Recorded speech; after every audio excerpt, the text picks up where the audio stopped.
دن اور رات کا ایک نظام ہے اللہ تعالیٰ نے بنایا. دن بنایا اللہ تعالیٰ نے کام کرنے کے لیے، رات بنائی اللہ تعالیٰ نے آرام کرنے کے لیے. جب اللہ تعالیٰ نے حکم دیا یدنین علیہن من جلابیبہن کہ جب تم باہر نکلو تو پردہ کیا کرو، اپنے جسم کو کور کر کے نکلو، جب یہ حکم پہنچا تو ایک عورت نے اس حکم کو سنا اور پردہ کرنا شروع کر دیا. پورے طریقے سے اپنے رب کی اطاعت کے لیے، اپنے رب کی رضا کے لیے اپنے جسم کو پراپر کور کرتی ہیں. پردے کا حکم آیا، جو ہی صحابیات کو پتہ لگا تو جو صحابیات باہر تھیں انہوں نے فوراً بھیجا گھروں میں کہ جا کے ہمارے لیے چادر لے کر آؤ. ان کو یہ بھی اتنا بھی گوارا نہیں تھا کہ ہم ایک قدم بھی اللہ کی نافرمانی میں آگے گزاریں. تو جبریل علیہ السلام نے عرض کی یا رسول اللہ صلی اللہ علیہ وسلم، جب آدم علیہ السلام کے جو دائیں طرف ہیں یہ وہ لوگ ہیں جو جنت میں جانے والے ہیں، تو جب آدم علیہ السلام ان کی طرف دیکھتے ہیں تو یہ مسکراتے ہیں. جو ان کے بائیں طرف ہیں یہ وہ لوگ ہیں جو جہنم میں جانے والے ہیں، جب یہ ان کی طرف دیکھتے ہیں تو یہ روتے ہیں. الحمدللہ رب العالمین والصلاة والسلام علی رسولہ الکریم وعلی آلہ واصحابہ اجمعین، اما بعد، اعوذ باللہ من الشیطان الرجیم، بسم اللہ الرحمن الرحیم. رب اشرح لی صدری ویسر لی امری واحلل عقدۃ من لسانی یفقہوا قولی. ہم لوگوں نے آئیڈیل مسلم سیریز کا آغاز کیا تھا، جس میں ہم لوگوں نے یہ ڈیسائیڈ کیا تھا کہ ہم ان اعمال کا ذکر کریں گے کہ ہمیں ایک اچھا مسلمان، نہ صرف اچھا مسلمان بلکہ ایک مثالی مسلمان بننے کے لیے کیا کیا چیزیں ہمیں اپنی زندگی میں کرنے کی ضرورت ہے تاکہ ہم لوگ ایک آئیڈیل مسلم بن سکیں اور اللہ تعالیٰ کے ہاں سرخرو ہوں، کامیاب ہوں اور ان چیزوں کو پورا کریں جو اللہ تعالیٰ ہم سے چاہتا ہے. اسی سلسلے میں آج ہم بات کریں گے کہ جو ایک آئیڈیل مسلم ہوتا ہے وہ اپنے زندگی کے مقصد کو پہچانتا ہے، اس کو پتہ ہوتا ہے کہ وہ دنیا میں کیوں بھیجا گیا. دنیا میں جو بھی چیز ہے ہمیں نظر آتی ہے، ہر چیز کا ایک مقصد ہوتا ہے، اس کے بنانے کا کوئی مقصد ہوتا ہے. جو لائٹس ہیں جب آپ ان کو آن کرتے ہیں تو کیا کرتے ہیں؟ ان سے ہم روشنی حاصل کرتے ہیں، اس کا ایک مقصد ہے. اسی طریقے سے یہ جو صوفہ ہے اس کا بھی ایک مقصد ہے، بنانے والے کا ایک مقصد ہے. اس کو بیٹھنے کے لیے استعمال کیا جاتا ہے، کچھ لوگ لیٹنے کے لیے استعمال کرتے ہیں اور بچے جو ہیں جمپنگ کے لیے بھی استعمال کرتے ہیں صوفے کو. ٹھیک ہے، صحیح مقصد ہے یا نہیں ہے لیکن الگ بات ہے. تو مقصد کیا ہے؟ اس کے لیے بیٹھنے کے لیے استعمال کرتے ہیں. اسی طرح یہ کیا ہے؟ Mobile, right. اس موبائل کا کیا ہے؟ یہ بھی بنانے والے نے اس کے پیچھے کوئی ایک مقصد تھا نا کہ کسی کام کے لیے بنایا. موبائل کو ہم کس لیے یوز کرتے ہیں؟ کالز کرنے کے لیے، میسیجنگ کے لیے، واٹس ایپ کے لیے، فیس بک کے لیے، یوٹیوب کے لیے، ای میلز کے لیے، کمیونیکیٹ کرنے کے لیے. بیسیکلی کہ ہم نے ایک دوسرے سے کمیونیکیٹ کرنا ہوتا ہے جس کے لیے ہم موبائل کو یوز کرتے ہیں. اور ہر چیز کا جو بنانے کا مقصد ہوتا ہے جب تک وہ چیز اس مقصد میں استعمال ہوتی ہے تبھی وہ فائدہ مند ہوتی ہے. اب مثال کے طور پہ میں آپ سے کہوں کہ میں نے کرکٹ کھیلنی ہے اور ہارڈ بال سے ایک کرکٹ میچ ہے اور میں سوچ رہا ہوں کہ جب میں بیٹنگ کروں گا تو میں یہ نوٹ 9 سے بیٹنگ کروں گا، موبائل سے بیٹنگ کروں گا. یا یو لافنگ، رائٹ. کتنے عجیب لگتا ہے نا کہ جب کسی چیز کے اصل مقصد کو چھوڑ کے کسی اور مقصد کے لیے استعمال کرتے تو ویسے ہی ہنسی آتی ہے انسان کو، because it doesn't make any sense, right. لیکن میں کہتا ہوں نہیں، میں بیٹنگ کروں گا اور آپ لوگ مجھے بتاتے ہیں کہ بھائی یہ بیٹنگ کے لیے نہیں ہے. اگر آپ نے بیٹنگ کرنی ہے تو کرکٹ میں بیٹنگ کے لیے بیٹ ہوتا ہے، آپ بیٹ لے کے جائیں. میں کو نہیں، میں بڑا سپر سمارٹ قسم کا بندہ ہوں، میں بڑا عقل مند ہوں، تم لوگوں کو نہیں پتا. میں اس موبائل سے بیٹنگ کروں گا اور میں چلا جاتا ہوں، پیڈز بھی پہنے ہوئے ہیں، ہیلمٹ بھی پہنا ہوا ہے اور بیٹ کی جگہ پہ تیمور صاحب نے ہاتھ میں موبائل اٹھایا ہوا ہے بیٹنگ کرنے کے لیے. اب بیٹنگ کرنے کے لیے موبائل اٹھایا ہوا ہے اور بال آتی ہے اور میں شاٹ مارتا ہوں، موبائل ٹوٹ جاتا ہے. تو آبویسلی بات ہے کیونکہ موبائل تو اس چیز کے لیے بنا نہیں. اور میں یہ کہتا ہوں کہ نہیں، اب میرا خیال ہے کہ چونکہ یہ موبائل اچھی کوالٹی کا نہیں تھا، اس دفعہ میں نے چونکہ نوٹ 8 سے بیٹنگ کی تھی اس لیے میں شاٹ اچھی نہیں مار سکا. نیکسٹ ٹائم میں آئی فون XR لے کے جاؤں گا تب شاٹ اچھی لگے گی. تو آپ لوگ مزید ہنسیں گے، رائٹ. آپ کہیں گے یار ایک سائیکیٹرسٹ کو چیک اپ کی ضرورت ہے، آپ کا ذہنی توازن جو ہے وہ ٹھیک نہیں لگ رہا. کیونکہ میں ایک ایسی چیز سے وہ کام لینے کی کوشش کر رہا ہوں جس چیز کے لیے وہ بنی نہیں ہے. اسی طریقے سے جو دنیا میں اور کائنات میں اگر ہم دیکھیں تو جو بھی چیز ہمیں نظر آتی ہے اس کا ایک مقصد ہے. اللہ تعالیٰ نے کسی مقصد کے لیے بنایا ہے. سورج اللہ تعالیٰ نے اس کا ایک مقصد ہے بنانے کا، اس سے ہم روشنی حاصل کرتے ہیں، اس سے ہم ہیٹ حاصل کرتے ہیں. دن اور رات کا ایک نظام ہے اللہ تعالیٰ نے بنایا، دن بنایا اللہ تعالیٰ نے کام کرنے کے لیے، رات بنائی اللہ تعالیٰ نے آرام کرنے کے لیے۔ پانی بنانے کا مقصد ہے ہم اس سے پیاس بجھاتے ہیں، اپنی صفائی کے لیے استعمال کرتے ہیں، اور جو بھی چیز ہمیں نظر آتی ہے دنیا میں اس کا ایک مقصد ہے، اور اس مقصد کو اللہ تعالیٰ نے بیان فرمایا قرآن میں، هو الذی خلق لکم ما فی الارض جمیعا۔ یہ جو کچھ بھی ہے اللہ تعالیٰ نے فرمایا کہ میں نے تم لوگوں کے لیے بنایا ہے، انسانوں کے لیے بنایا ہے۔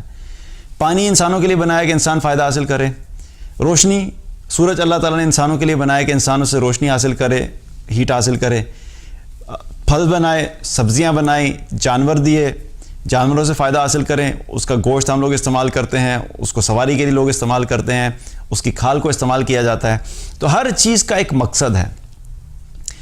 تو جب ہر چیز کا ایک مقصد ہے، چھوٹی سے چھوٹی چیز کا بھی ایک مقصد ہے، تو اللہ تعالیٰ نے جو انسان کو بنایا ہے، اور انسان کو نہ صرف بنایا بلکہ اشرف المخلوقات بنایا، تمام مخلوقات میں سب سے بہترین بنایا۔ اور جب قرآن کی ہم بات کرتے ہیں تو قرآن کا جو سینٹرل فوکس ہے وہ بھی انسان ہی ہے۔ ہر چیز کا فوکس قرآن میں اگر ہم دیکھا ہے تو وہ انسان ہے۔ تو جب انسان کو اللہ تعالیٰ نے پیدا کیا تو اس کا کوئی مقصد ہوگا۔ ایسا تو نہیں ہے کہ ہمیں اللہ تعالیٰ نے بھیج دیا اور بس اب اپنی مرضی سے ہم جو مرضی کرتے رہیں، ہمیں کوئی پتہ نہیں مقصد کیا ہے۔ یا اللہ تعالیٰ نے ہر چیز کو تو بامقصد بنایا لیکن انسان کو مقصد نہیں دیا، انسان کو بغیر مقصد کے پیدا کر دیا، تو ایسا تو نہیں ہے۔ تو پھر انسان کو کیوں بنایا؟ ہمیں اللہ تعالیٰ نے دنیا میں کیوں بھیجا؟ اس کے بارے میں بھی اللہ تعالیٰ نے ہمیں قرآن میں بتایا، وَمَا خَلَقْتُ الْجِنَّ وَالْإِنسَ إِلَّا لِيَعْبُدُونَ۔ اللہ تعالیٰ نے فرمایا کہ میں نے جنوں اور انسانوں کو صرف اور صرف اپنی عبادت کے لیے بھیجا ہے، صرف اور صرف اپنی بندگی کے لیے بھیجا ہے۔ تو یہ سول آبجیکٹو ہے ہمارا اس دنیا میں آنے کا، کہ ہم نے اللہ تعالیٰ کی بندگی کرنی ہے، اللہ تعالیٰ کی عبادت کرنی ہے، اور اس بندگی کو پورا کرنے کے لیے، اس عبادت کو کرنے کے لیے، اللہ کو راضی کرنے کے لیے، اللہ تعالیٰ کی خوشنودی حاصل کرنے کے لیے ہمیں زندہ رہنا ہے، اور زندہ رہنے کے لیے ہمیں کھانے کی ضرورت ہے تو اللہ نے ہمارے کھانے کا انتظام کیا، ہمیں پانی کی ضرورت ہے تو اللہ تعالیٰ نے ہمارے پانی کا انتظام کیا، ہمیں اپنے ایموشنز کو اچھے طریقے سے بیلنس میں رکھنے کے لیے ڈیفرنٹ قسم کے ریلیشن شپ کی ضرورت ہوتی ہے، تو اللہ تعالیٰ نے مختلف قسم کے ریلیشن شپ دے دیے۔ ماں باپ کا ریلیشن شپ، والدین کا بچوں کے ساتھ ریلیشن شپ، میاں بیوی کا ریلیشن شپ، بہن بھائیوں کا ریلیشن شپ، پھر دوست، آپس میں جو دوست ہوتے ہیں وہ بھی ریلیشن شپ، اور ہر ریلیشن شپ کا جو ہے اپنا ایک مقصد ہوتا ہے، تو اللہ تعالیٰ نے وہ بھی ہمارے لیے کر دیا۔ لیکن یہ سب چیزیں اللہ نے جو ہمیں دی ہیں وہ اس لیے دی کہ ہم ان چیزوں کو یوز کر کے اللہ کی بندگی کریں، اللہ کو راضی کریں۔ اصل آبجیکٹو اللہ کو راضی کرنا ہے۔ اصل آبجیکٹو ہماری زندگی میں مال کمانا، شہرت کمانا، اچھے کپڑے پہننا، اچھا کھانا کھانا، یہ سب نہیں ہے۔ اور جب ہم اس آبجیکٹو کو بھول جائیں گے، مقصد کو بھول جائیں گے، تو ہم وقتی طور پہ تو شاید اس دنیا سے کچھ عرصہ کے لیے وقت گزار کے چلے جائیں گے، لیکن حقیقت میں ہم کیا ہے؟ ہم ناکام ہو جائیں گے، کیونکہ جس کام کے لیے اللہ نے بھیجا تھا ہم نے وہ کام نہیں کیا، اور ہم اس کام کو چھوڑ کے اور اس مقصد کو چھوڑ کے ہم نے دنیا کی ہر چیز کی جس سے وہ مقصد پورا نہیں ہوا۔ اب غلامی اور اس میں جو اس آیت میں ایک اور چیز بہت اہم ہے، وہ کیا ہے کہ جب اللہ تعالیٰ نے فرمایا نا کہ وَمَا خَلَقْتُ الْجِنَّ وَالْإِنسَ إِلَّا لِيَعْبُدُونَ، تو لیعبدون جو ہے یہ عبد سے ہے۔ اس لفظ میں جو لیعبدون کا جو لفظ ہے، اس میں اگر دیکھیں تو لیعبدون میں اللہ تعالیٰ نے جو فرمایا وہ عبد آتا ہے، لیعبدون، اور عبد کہتے ہیں عربی میں غلام کو، عبد کہتے ہیں غلام کو۔ اور جو غلام ہوتا ہے، آج کل تو غلام چونکہ ہے نہیں تو ہمیں اس کا آئیڈیا نہیں ہو سکتا کہ غلام اصل میں کیسے زندگی گزارتے ہیں، لیکن جو غلام کا جو اصل کانسیپٹ ہوتا تھا وہ کیا ہوتا تھا کہ غلام اپنے آقا کے حکم کے بغیر، مرضی کے بغیر ایک قدم بھی آگے پیچھے نہیں کر سکتا تھا۔ اگر اس کا مالک اس کو کہتا تھا کہ تم یہاں پہ بیٹھے رہو گے جب تک میں نہیں کہوں گا تم نے ہلنا نہیں یہاں سے، تو وہیں پہ بیٹھا رہے گا، چاہے گھنٹہ گزر جائے، 2 گھنٹے گزر جائیں، 3 گھنٹے گزر جائیں، وہ اپنے مالک کی اجازت کے بغیر وہاں سے موو نہیں کر سکتا۔ اگر وہ اس کو کہتا تھا کہ تم کھڑے رہو گے تو وہ کھڑا رہے گا۔ تو یہ اصل جو کانسیپٹ غلامی کا ہے وہ یہ ہے کہ بالکل اسی جگہ پہ ایگزیکٹلی وہی کچھ کرنا، اور جتنا وہ بتائے گا اتنا کرنا ہے، جب وہ بتائے گا جو بتائے گا اسی وقت وہ کرنا ہے۔ یہ غلام کا کانسیپٹ ہے۔ اب آپ ایگزامپل لیں ذرا کہ ہم اپنی ڈیلی لائف میں بھی دیکھتے ہیں کہ ہم اپنے مختلف قسم کے فیلڈ سے تعلق رکھتے ہیں۔ جب ہم تو جاب آپ لے لیجئے یا گھر کا معاملہ لے لیجئے، تو بہت سے ایسے لوگ ہوتے ہیں جو کئی دفعہ ہمارے نیچے کام کر رہے ہوتے ہیں، نیچے سے مراد کہ ہماری ٹیم میں ہوتے ہیں یا ہم نے جن کو ہائر کیا ہوا ہوتا ہے سروسز کے لیے۔ گھر کی ایگزامپل لے لیں تو جو گھر میں جو کام کرنے والے ہوتے ہیں، ڈرائیور ہو گیا، مالی ہو گیا یا میڈ ہوگی جو بھی ہے، تو اس کو بھی کیا ہوتا ہے، حقیقت ہم کیا کرتے ہیں، ہم ان کو پیسے دیتے ہیں اور پیسے دے کے ہم ان کی سروسز لے رہے ہوتے ہیں. ہم نے ان کو خریدا نہیں ہوتا، وہ ہمارے غلام نہیں ہوتے، لیکن چونکہ وہ ہمیں سروسز دے رہے ہوتے ہیں تو ہم یہ چاہتے ہیں کہ ہم نے جو پیسے ان کو دیے ہیں تو ہم چاہتے ہیں کہ ہم جب پیسے دے رہے ہیں تو ہمیں کام ویسا چاہیے جیسے ہم چاہتے ہیں. اور اکثر جب بات ہوتی ہے ڈرائیور کی، جب بات ہوتی ہے تو ڈرائیور اگر کوئی بات کہے تو اس کو کیا کہتے ہیں کہ میں تمہیں جو پیسے دیتا ہوں وہ اس چیز کے دیتا ہوں کہ مجھے تمہاری جو سروسز چاہیے وہ اس وقت میں چاہیے ہیں. اگر تم اس وقت میں میرے لیے کام نہیں آ سکتے تو ہمیں تمہاری ضرورت نہیں ہے. تو ہم کیا کرتے ہیں کہ ہم چاہتے ہیں کہ جس طریقے سے ہم چاہتے ہیں وہ اسی طریقے سے کام کریں. مثال کے طور پہ اگر میڈ آئے تو ہم کہتے ہیں کہ پہلے تم نے آ کے صفائی کرنی ہے، پھر برتن دھونے ہیں، پھر کپڑے دھونے ہیں. یہ تین ایک ترتیب ہے، مجھے اس ترتیب میں کام چاہیے. تم صبح 10 بجے آؤ گی، پہلے صفائی، پھر برتن، پھر کپڑے. اچھا وہ آئے اور آ کے کہے کہ ٹھیک ہے میں تو 10 بجے نہیں آؤں گی، میں 11 بجے آؤں گی. پہلی چیز ہی ہو گئے. اور دوسری چیز کہ آتے ہی وہ کیا کرے، وہ آتے ہی صفائی کے بجائے سیدھی برتن دھونے لگ جائے، پھر وہ کپڑے دھوئے، پھر وہ صفائی کرے. تو آپ اس کو سمجھائیں گے مجھے یہ ترتیب نہیں چاہیے، مجھے اس ترتیب میں کام چاہیے. اب آپ سمجھا رہے ہیں لیکن وہ نہیں چل رہی. اب ایک طرف تو یہ ہے اور دوسری طرف ایک اور کام والی ہے جس کو جو بتایا گیا ہے وہ ایگزیکٹلی ویسے ہی کرتی ہے. 10 بجے آتی ہے، جو ترتیب آپ نے بتائی کام کرنے کی وہ اسی ترتیب میں کام کرتی ہے، اور نہ صرف اس ترتیب میں کام کرتی ہے بلکہ اس سے بھی بہتر ایکسٹرا کرنے کی کوشش کرتی ہے. تو ہماری نظر میں کون سی بہتر ہوگی، پہلی والی یا دوسری والی؟ دوسری والی، کیونکہ دوسری والی ایسے کام کرے جیسے ہم چاہتے ہیں. اسی طریقے سے ڈرائیور اگر ہے تو ویسے کام کر رہے جیسے ہم چاہتے ہیں. تو اسی طریقے سے ہم جو غلام ہیں، اب اللہ کی جب ہم غلامی کرتے ہیں تو پھر ہم لوگ بھی مختلف طریقے سے کرتے ہیں. اب آپ سوچیں کہ اللہ سبحانہ تعالیٰ جب دیکھتا ہوگا کہ میں نے جن بندوں کو اس دنیا میں بھیجا تھا ایک کام کے لیے کہ تم نے بندگی اختیار کرنی ہے، ایک طرف وہ شخص ہے کہ جو پورے طور پہ اللہ تعالیٰ کی بندگی کرنے کے لیے ہر وقت تیار رہتا ہے. جیسے اللہ تعالیٰ جب جو کرنے کا حکم دیتا ہے وہ ویسے کرتا ہے. جب اللہ تعالیٰ کا حکم آتا ہے اقیم الصلاۃ، نماز قائم کرو، تو ایک طرف وہ ہوتا ہے جو نماز قائم کرتا ہے، جس وقت نماز کا وقت ہوا نماز کے لیے چلا گیا. اذان ہوئی فوراً اٹھا نماز کے لیے، اور اسی جگہ پہ دوسرا بیٹھا ہوا جو نماز کے لیے نہیں اٹھ رہا. جب اللہ تعالیٰ نے حکم دیا یدنین علیہن من جلابیبہن کہ جب تم باہر نکلو تو پردہ کیا کرو، اپنے جسم کو کور کر کے نکلو، جب یہ حکم پہنچا تو ایک عورت نے اس حکم کو سنا اور پردہ کرنا شروع کر دیا، پورے طریقے سے اپنے رب کی اطاعت کے لیے، اپنے رب کی رضا کے لیے اپنے جسم کو پراپر کور کرتی ہے. اور دوسری عورت جس نے یہ حکم سننے کے بعد بھی اس نے یہ کام نہیں کیا. تو جو بھی حکم ہیں، جو بھی احکامات ہیں، ایک طرف وہ رویہ ہوتا ہے غلامی کا کہ جو سنتے ہیں اور ہم کام کرتے ہیں، اور ایک طرف وہ ہوتا ہے کہ سننے کے بعد بھی بس ایک کان سے سنا اور دوسرے کان سے نکال دیا. تو اللہ کے نزدیک پھر کون سا انسان جو اللہ کو محبوب ہوگا؟ وہی ہوگا نا کہ جو اللہ کی غلامی اس طریقے سے کر رہا ہے جیسے اللہ تعالیٰ نے غلامی کا حکم دیا. وہی ہوگا. اور کامیاب بھی کون ہوگا؟ جس نے اس کو سمجھا، جس نے اللہ کی غلامی اختیار کی. اور یہ بھی اللہ کا بڑا احسان ہے کہ اللہ تعالیٰ نے اپنی غلامی کا حکم دیا. یہ اللہ کی بڑی رحمت ہے ہم پہ، کیونکہ اللہ نے اپنی غلامی کا حکم دیا، اور جب اپنی غلامی کا حکم دیا تو اللہ تعالیٰ کیونکہ خود ارحم الراحمین ہے، تو یہ ہمارے لیے بڑی آنر کی بات ہے کہ ہم اللہ کی غلامی کرتے ہیں. کیونکہ انسان چاہے جب غلامی انسانوں کے اندر ہوتی تھی، غلامی کا اور مالک کا کانسیپٹ تھا، تو کچھ مالک ہوتے تھے جو اپنے غلاموں کے ساتھ بہت اچھے ہوتے تھے، ان کا اچھے طریقے سے خیال کرنا، ان کے کھانے کا خیال کرنا، ان کے کپڑوں کا خیال کرنا، ان کے جذبات کا خیال رکھنا، ان کی مشکل میں ان کے کام آنا. اور ایک طرف دوسرے مالک ہوتے تھے جو ظالم ہوتے تھے. تو جو غلام ہوتے تھے وہ بھی پسند کرتے تھے کہ ہم کسی ایسے شخص کی غلامی میں جائیں کہ جو اچھا انسان ہو، جو ہمارے ساتھ اچھا برتاؤ کرے. اور پھر ایسے شخص کی غلامی کرنے میں بھی وہ فخر محسوس کرتے تھے کہ ہم ایک ایسے انسان کے غلامی میں ہیں کہ جو بہت اچھا انسان ہے. لیکن پھر بھی اس میں کہیں نہ کہیں کوتاہی کا چانس تو ہے نا، کیونکہ انسان ہے، کبھی غلطی بھی کر سکتا ہے. لیکن آپ سوچئے کہ کتنی رحمت ہے اللہ کی کہ ہم اللہ کی غلامی کے لیے ہیں.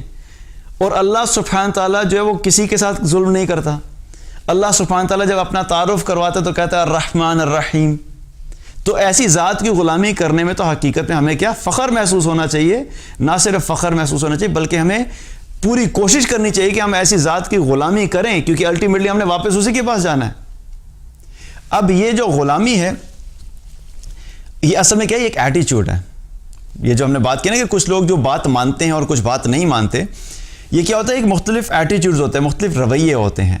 تو اگر ہم اپنے رویے کو درست کر لیں, اپنے ایٹیچیوڈ کو درست کر لیں کہ ہم نے اللہ کی غلامی ہر حال میں کرنی ہے, تو ہمارے لیے اللہ کی غلامی کرنا آسان ہو جائے گا. اور میں غلامی سے مراد کہ اللہ کی اطاعت, اللہ کی بندگی کرنا آسان ہو جائے گی. اور اس ایٹیچیوڈ کو صحابہ نے بہت اچھے طریقے سے سمجھا بھی تھا اور انہوں نے امپلیمنٹ بھی کیا تھا. جب وہ جو ایٹیچیوڈ ہے نا, سمعنا و اطعنا, اصل میں یہ رویہ ہے جو اللہ تعالی ہم سے چاہتا ہے, اور یہی وہ رویہ تھا جو صحابہ نے اختیار کیا تھا. سنا اور فوراً اطاعت کی. اللہ کا حکم آیا, جو ہی حکم کا پتہ لگا فوراً اطاعت کی. نبی صلی اللہ علیہ وسلم نے کسی چیز کے کرنے کا حکم دیا, فوراً اطاعت کی. کسی چیز سے رکنے کا حکم دیا, فوراً اطاعت کی. یہ ایٹیچیوڈ اگر ہمارے اندر آ جائے تو ہم لوگ بھی اللہ سبحانہ تعالیٰ کے مقرب لوگوں میں شامل ہو سکتے ہیں. اور صحابہ کا کیا معاملہ تھا کہ جب قرآن میں آیت آئی لن تنالوا البر حتى تنفقوا مما تحبون, تم لوگ نیکی کو ہرگز نہیں پہنچ سکتے جب تک کہ تم اللہ کے راستے میں اپنی محبوب ترین چیزوں کو خرچ نہ کرو. ابھی جب آیت آئی تو صحابہ کو جب اس آیت کا پتہ لگا تو تمام صحابہ نے سوچنا شروع کر دیا کہ کون سی ایسی چیز محبوب ہے ہمارے پاس جو ہم اللہ کی راہ میں خرچ کریں, کیونکہ اللہ تعالیٰ نے کیا فرمایا کہ تم نیکی کو ہرگز نہیں پہنچ سکتے. اور صحابہ کا ٹارگٹ کیا تھا کہ وہ میکسیمم لیول پہ پہنچنا چاہتے تھے کہ جو اللہ کی رضا کا ہو. تو فوراً سوچنا شروع کر دیا کہ ہم اللہ کے راہ میں کیا خرچ کر سکتے ہیں. ابو طلحہ انصاری رضی اللہ عنہ کے پاس ایک باغ تھا, جو باغ ان کو بہت محبوب تھا اور بہت ہی اچھا باغ تھا. تو فوراً نبی صلی اللہ علیہ وسلم کے پاس آئے اور آ کے عرض کی, یا رسول اللہ صلی اللہ علیہ وسلم, میرے پاس یہ ایک باغ ہے جو مجھے بہت محبوب ہے, میں اس باغ کو اللہ کی راہ میں صدقہ کرنا چاہتا ہوں. تو آپ صلی اللہ علیہ وسلم نے فرمایا کہ ٹھیک ہے, تم جا کے اپنے خاندان والوں میں اس کو تقسیم کر دو.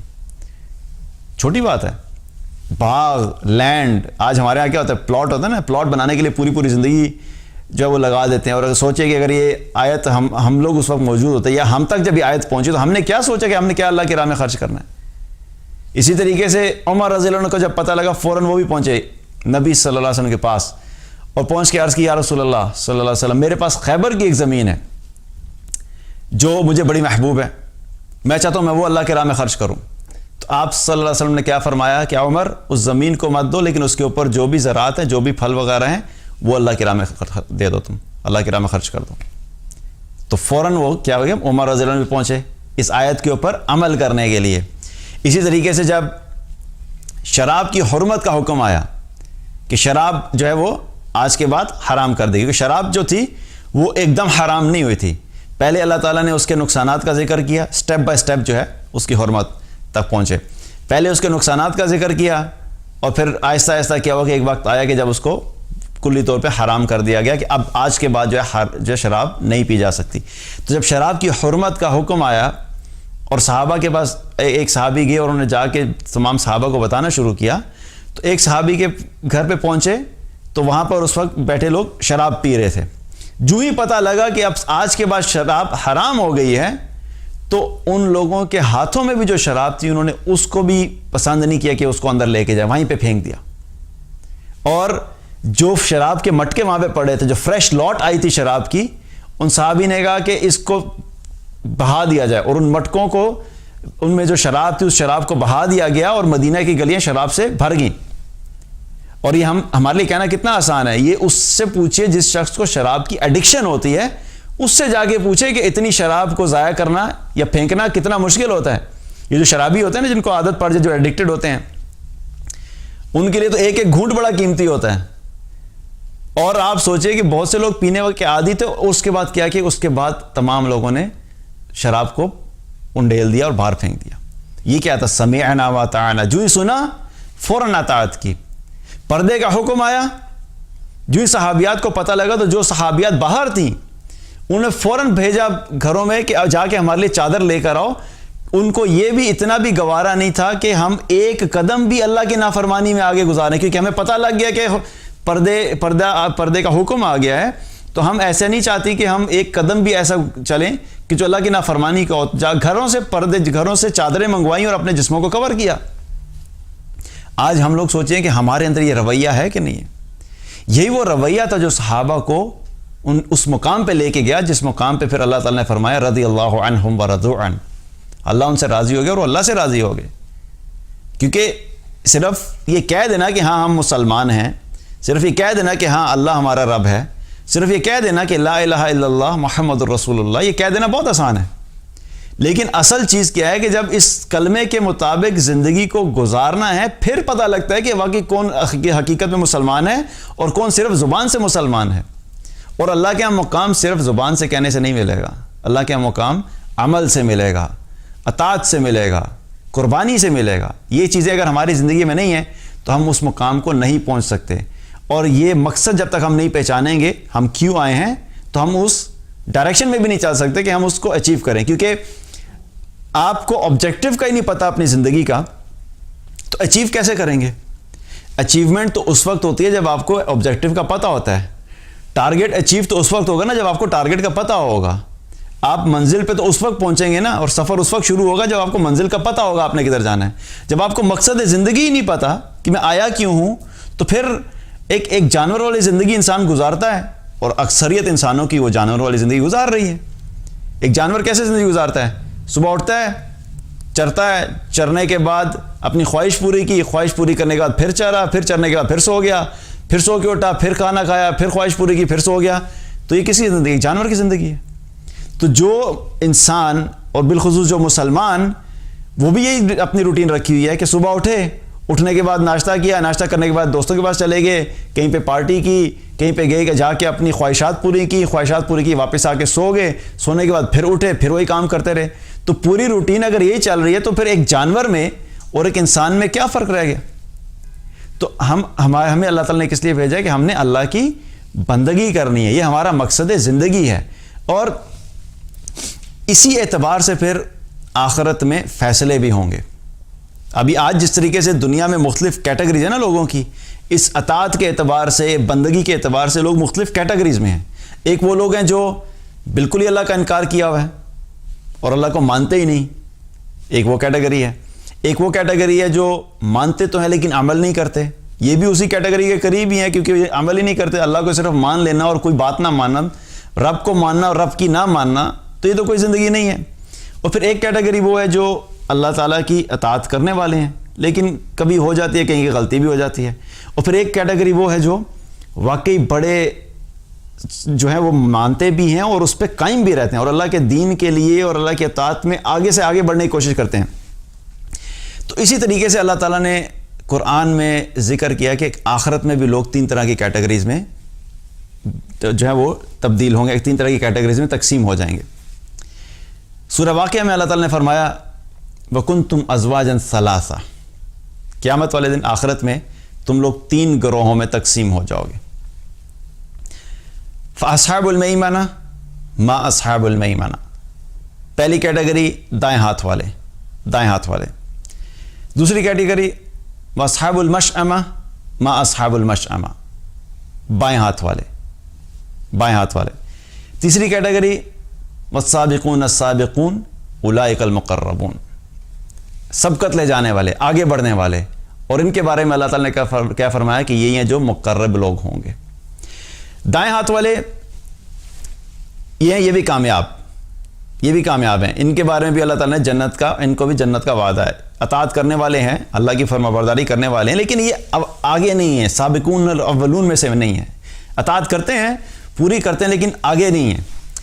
اور جو بائیں ہاتھ والے ہیں وہ تو ناکام ہو گئے، ان کا تو کامیاب ہونے کا چانس ہی نہیں ہے، کیونکہ ان کے نامہ اعمال ان کے بائیں ہاتھ میں پکڑائے جائیں گے، اور جس کا نامہ اعمال اس کے بائیں ہاتھ میں پکڑایا گیا وہ ناکام ہو گیا۔ معراج کے موقع پہ جب نبی صلی اللہ علیہ وسلم کو جب معراج کے لیے جب آپ گئے تو جبریل علیہ السلام بھی آپ کے ساتھ تھے، تو وہاں پہ دیکھا آپ صلی اللہ علیہ وسلم نے کہ آدم علیہ السلام کو دیکھا۔ اور آدم علیہ السلام جب اپنے دائیں طرف دیکھتے تھے تو مسکراتے تھے، جب اپنے بائیں طرف دیکھتے تھے تو ان کی آنکھوں سے آنسو جاری ہو جاتے تھے۔ تو نبی صلی اللہ علیہ وسلم نے جبریل علیہ السلام سے پوچھا کہ جبریل یہ کیا معاملہ ہے؟ تو جبریل علیہ السلام نے عرض کی یا رسول اللہ صلی اللہ علیہ وسلم، جب آدم علیہ السلام کے جو دائیں طرف ہیں یہ وہ لوگ ہیں جو جنت میں جانے والے ہیں، تو جب آدم علیہ السلام ان کی طرف دیکھتے ہیں تو یہ مسکراتے ہیں، جو ان کے بائیں طرف ہیں یہ وہ لوگ ہیں جو جہنم میں جانے والے ہیں، جب یہ ان کی طرف دیکھتے ہیں تو یہ روتے ہیں۔ تو دائیں طرف والے تو کامیاب ہو گئے، بائیں طرف والے ناکام ہو گیا۔ بائیں طرف والے سے کیا مراد ہے کہ جنہوں نے، اس میں وہ سب کیٹیگریز آ جاتی ہیں کہ جنہوں نے اللہ کو مانا ہی نہیں۔ ایک تو وہ کیٹیگری ہے جنہوں نے اللہ کو مانا نہیں، اللہ کا انکار کر دیا۔ ایتھیزم آج کیا ہے؟ ایتھیزم یہی ہے نا، اللہ ہی کو نہیں ماننا، اللہ کچھ نہیں ہے، آخرت کچھ نہیں ہے، نہ اللہ کو مانا، نہ آخرت کو مانا، نہ مرنے کے بعد والی زندگی کو مانا، بس دنیا ہی کی زندگی ہے، اسی میں عیاشی کر لو، اسی میں انجوائے کر لو، مرنے کے بعد کچھ بھی نہیں ہے، کچھ بھی نہیں ہوگا۔ ایک اللہ کو مانا ہی نہیں، اور پھر ایک لوگ ہیں جو ہیں تو اللہ کو مانتے تو ہیں لیکن کیا کرتے ہیں؟ اللہ کے ساتھ شریک کرتے ہیں، اللہ کے ساتھ شرک کرتے ہیں، یہ بھی لوگ اس میں آگے بائیں میں۔ اور شرک ایسا گناہ ہے کہ جس کے بارے میں کوئی دو رائے نہیں ہے۔ اللہ تعالیٰ نے بہت کیٹیگوریکلی کلیئرلی بتا دیا ہے کہ شرک کرنے والا جنت میں نہیں جا سکتا۔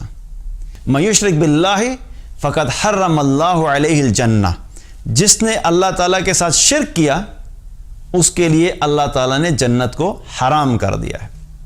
تو جنت، شرک کرنے والے کبھی بھی جنت میں نہیں جا سکتے۔ ہاں، یہ اللہ کا قانون ہے، اللہ کا قانون ہے۔ اللہ تعالیٰ اپنی رحمت سے کسی کو بھی جنت میں بھیج دے تو ہم میں سے کوئی بھی یہ نہیں کہہ سکتا اللہ تعالیٰ کو کہ اللہ یہ تو مشرک تھا یا اس نے تو آپ کا انکار کیا تھا، ہم تو نہیں کہہ سکتے۔ اللہ کی اپنی، اللہ تعالیٰ وحدہ لا شریک ہے، وہ اپنے معاملے میں اپنے حکم میں جو مرضی کرے، لیکن اللہ نے قانون ہمیں قرآن میں بتایا ہے کہ جو شرک کرنے والا ہے وہ جنت میں نہیں جا سکتا۔ تو یہ لوگ بھی ہو گئے، کس میں ہو گئے؟ لیفٹ سائڈ، بائیں ہاتھ والے ناکام ہو گئے۔ تو ایک طرف دائیں ہاتھ والے ہیں، ایک طرف بائیں ہاتھ والے ہیں، اور ایک طرف سابقون ہیں۔ تو جو اصل ایمان والے ہیں اور جو ہمارا جو ٹارگٹ ہونا چاہیے، ہمارا ٹارگٹ کیا ہے کہ ہم نے سابقون میں شامل ہونا ہے، ہم نے سابقون میں شامل ہونا ہے، ہم نے آگے والوں میں شامل ہونا ہے۔ اور یہ ایٹیٹیوڈ جب تک ہمارا نہیں ہوگا کہ ہم نے آگے بڑھنا ہے، تب تک ہم آگے جا نہیں سکتے، صرف خواہش سے نہیں جا سکتے۔ صحابہ میں بھی جو کمپٹیشن ہوتا تھا وہ اس چیز کا ہوتا تھا کہ آگے بڑھنے کا کمپٹیشن، دنیا میں آگے بڑھنے کا کمپٹیشن نہیں تھا کہ اچھا اس کے پاس مال اتنا ہے تو میرا ڈبل ہو جائے، اس کے پاس ایک گھوڑا تو میرے پاس 10 ہونے چاہیے، اس وقت کی بات کر رہا ہوں۔ اور آج تو ہمارا کمپٹیشن تو ہے ہی دنیا کا۔ آج تو ہمارے یہاں دیکھیں، اگر آپ ذرا اپنے سوشل سرکل میں جائزہ لیں یا ہم جہاں بھی جاتے ہیں تو آپ مجھے صرف اتنا بتا دیں، کبھی آپ نے دیکھا کہ آپ کسی کے ساتھ آخرت کا کمپٹیشن کر رہے ہوں؟ آپ کو پتہ لگے کہ میرا دوست جو ہے وہ 3 وقت کی نماز جماعت سے پڑھتا ہے، 5 پوری پڑھتا ہے لیکن 3 جماعت سے پڑھتا ہے، میرا ٹارگٹ یہ ہے کہ میں نے 5 جماعت سے پڑھنی ہے۔ یہ کمپٹیشن ہوا نا آگے بڑھنے کا۔ آپ کو پتہ لگا کہ میرا دوست، آپ بھی 5 وقت کی نماز جماعت سے پڑھتے ہیں، دوست بھی جماعت سے پڑھتا ہے 5 وقت کی، لیکن وہ تہجد نہیں پڑھتا، تو ہمارا کیا ہونا چاہیے؟ ہمارا اگلا ٹارگٹ کیا ہونا چاہیے؟ میں نے تہجد پڑھنا شروع کرنی ہے، ٹھیک ہے؟ تو یہ کمپٹیشن دنیا میں ہم نے کرنا ہے، آخرت کا کمپٹیشن کرنا ہے۔ یہ کوئی کمپٹیشن نہیں ہے کہ میرا کپڑا جو ہے وہ بہتر ہے اور دوسرے کا کپڑا مجھ سے بہتر ہے تو اب میں اس سے مہنگا برانڈ پہنوں گا۔ میرا موبائل فون جو ہے اس سے تھوڑا بہتر تھا لیکن اب میرے فلاں دوست نے مجھ سے بہتر موبائل لے لیا، اب میں ایک اور موبائل لوں گا جو اس سے بھی بہتر ہوگا۔ یہ دنیا کا کمپٹیشن ہے اور اس کمپٹیشن کا کوئی اینڈ نہیں ہے، اس میں آپ کو ہمیشہ بے سکونی ہی ملے گی، کبھی سکون نہیں ملے گا۔ اور اس کمپٹیشن میں انسان اللہ کو ناراض ہی کرتا ہے، اللہ کو راضی نہیں کر سکتا، کیونکہ آپ کا فوکس ہی تبدیل ہو گیا، آپ اپنے مقصد سے ہی ہٹ گئے۔ اصل مقصد کیا تھا؟ اللہ کی بندگی، اور اللہ کی بندگی کے لیے ہم نے کمپٹیشن کرنا تھا نیکیوں کے اندر، اور یہاں پہ ہو کیا رہا ہے؟ اپنی خواہش کی بندگی اور خواہش کی غلامی۔ اور جب خواہش کی غلامی ہو رہی ہے تو پھر بندگی شیطان کی ہوتی ہے، اللہ کی بندگی نہیں ہوتی۔ تو ہمیں اللہ کی بندگی کرنی ہے تو ہمیں بہت فوکس طریقے سے اپنی زندگی میں اس چیز کو کانسٹنٹلی اپنے آپ کو ریمائنڈ کراتے رہنا ہے کہ میں غلط ڈائریکشن میں تو نہیں جا رہا یا جا رہی۔ تو یہ بندگی کیا ہے؟ اصل مقصد ہمارا کیا ہے؟ ہم نے اللہ کو راضی کرنا ہے، ہم نے اللہ کی بندگی کرنی ہے، اور وہ بندگی کے لیے جو ایٹیچیوڈ ہے ہم نے اپنے اندر وہ ایٹیچیوڈ ڈیولپ کرنا ہے۔ سمعنا واطعنا، جب سنیں جب پتہ لگے حکم کا فوراً اطاعت کریں. اب یہ سمعنا و اطعنا کا ایٹیچیوڈ اور اس وقت ہی آئے گا نا جب ہمیں پتہ لگے گا کہ اللہ تعالیٰ ہم سے چاہتا کیا ہے اور اس کے لیے ہمیں کیا کرنا ہے, ہمیں علم حاصل کرنا ہے. ہمیں جب تک یہی نہیں پتا کہ اللہ ہم سے چاہتا کیا ہے تو ہم اطاعت کیسے کریں گے؟ اور علم حاصل کرنے کے لیے ہمیں کیا ہے, ہمیں وقت نکالنا ہے, ہمیں قرآن پڑھنا ہے, قرآن کو سمجھ کے پڑھنا ہے, احادیث پڑھنی ہے نبی صلی اللہ علیہ وسلم کی, آپ صلی اللہ علیہ وسلم کی سیرت کے بارے میں مطالعہ کرنا ہے, صحابہ کے بارے میں پتہ ہونا چاہیے کہ کس طریقے سے ان لوگوں نے اپنی زندگیوں میں اللہ کی اطاعت کی تاکہ ہمارے اندر بھی یہ شوق پیدا ہو. تو یہ چیز ایک آئیڈیل مسلم ہوتا ہے, جو مثالی مسلمان ہوتا ہے, وہ اس چیز کے اوپر فوکس کرتا ہے کہ وہ اپنے مقصد زندگی کو پہچانتا ہے, اس کو پتہ ہوتا ہے کہ اس دنیا میں کیوں آیا ہے, اور نہ صرف پہچانتا ہے بلکہ کانسٹنٹلی اپنے آپ کو فوکس رکھتا ہے اس مقصد کے اوپر. دنیا کی ڈسٹریکشنز اور دنیا کی جو بھی چیزیں اپنی طرف اٹریکٹ کرتی ہیں وہ اپنے آپ کو بار بار اس ڈائریکشن پہ لے کے آتا ہے. وہ جو صراط مستقیم ہے, جب اس پہ وہ چلنا شروع کرتا ہے تو جو بھی اس کے اندر ڈسٹریکشنز آتی ہیں وہ بار بار اپنے آپ کو اس راستے کے اوپر لے کے آتا ہے, کیونکہ وہ بڑا کلیئر ہوتا ہے کہ میں نے اللہ کی بندگی کرنی ہے, اللہ کی اطاعت کرنی ہے, اللہ کی غلامی بیسٹ پاسبل مینر میں کرنی ہے, تاکہ میں غلامی کر کے جب قیامت کے دن اللہ کے سامنے جاؤں تو اللہ سبحانہ تعالیٰ مجھے ان لوگوں میں شامل کرے جو سابقون ہیں, جو آگے بڑھنے والے ہیں. اللہ تعالیٰ مجھے ان لوگوں میں شامل کرے کہ جو بغیر حساب کتاب کے جنت میں جانے والے ہیں. جب میں اللہ کے سامنے کھڑا ہوں تو اللہ تعالیٰ مجھے دیکھے کہ واقعی میرا یہ وہ بندہ جس نے بندگی کا حق ادا کیا ہے. لیکن یہ خواہش سے نہیں ہوگا. اس کے لیے کیا ہوگا, علم بھی حاصل کرنا پڑے گا, محنت بھی کرنی پڑے گی, دنیا میں ارد گرد بہت سی ڈسٹریکشنز کے ساتھ آپ کو لڑنا بھی پڑے گا. لڑنے سے مراد فزیکل فائٹ کی بات نہیں کر رہا, اپنی خواہش کی بات کر رہا ہوں. ہمارے اندر کی ایک جو جنگ ہے وہ بھی آپ کو کرنی پڑے گی. تو یہ سب جب ہوگا اور اللہ کی اطاعت ہوگی اور اللہ کے اپنے مقصد زندگی کو ہم پہچان کے چلیں گے تو اللہ تعالیٰ سے امید ہے کہ اللہ تعالیٰ ہمیں کامیاب لوگوں میں شامل کرے گا. تو ہم نے کیا کرنا ہے, اس مقصد کو پہچاننا ہے, ایک مسلمان ہونے کے حیثیت سے اس مقصد کو پہچاننا اور اس کے مطابق اپنی زندگی کو گزارنا. اور جب ہم اس کے مطابق اپنی زندگی کو گزاریں گے تو اللہ سبحانہ تعالیٰ سے امید ہے کہ اللہ تعالیٰ ہمیں اپنے مقرب لوگوں میں شامل کرے. اللہ تعالیٰ ہم سب کو عمل کی توفیق عطا فرمائے. بارک اللہ علیہ ولکم. السلام علیکم ورحمۃ اللہ وبرکاتہ.